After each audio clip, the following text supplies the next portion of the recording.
قرآن مجید میں سورہ واقعہ سورہ الرحمن کے بعد آتی ہے، اور اس کے بارے میں حدیث پاک میں آیا ہے کہ جو بندہ اس سورت کو پڑھتا ہے اللہ اس کو فاقہ نہیں دیتے، کیونکہ آج کے دور میں ہر بندہ رزق کی وجہ سے پریشان ہے اور رزق کے لیے کوششیں کر رہا ہے اور اسی کے لیے دعائیں کروا رہا ہے۔ تو دل میں خیال آیا کہ کیوں نہ ہم اس سورت کی ہی آج اس مرتبہ تفسیر کر لیں، تاکہ جب اس کے مضامین کا پتہ ہوگا تو پھر پڑھنے میں بھی لطف مزہ آئے گا۔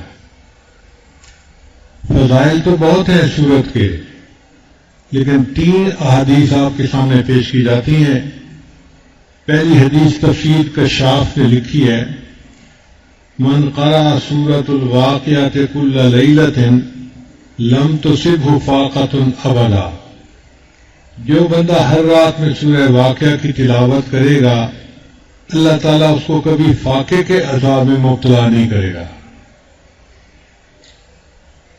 دوسری حدیث بہقی نے شعب الایمان میں لکھی ہے، سورۃ الواقعہ سورۃ الغنا، کہ سورہ واقعہ سورہ غنا ہے۔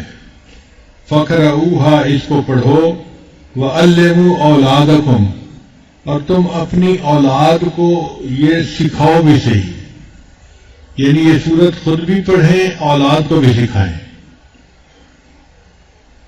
اور ایک تیسری حدیث مبارکہ ہے کہ فرمایا من قرأ سورۃ الواقعہ تھے، جس نے سورہ واقعہ کی تلاوت کی، وتعلمها، اور اس کو سیکھا، لم یکتب من الغافلین، اس کا نام غافلوں کی فہرست میں شامل نہیں کیا جائے گا۔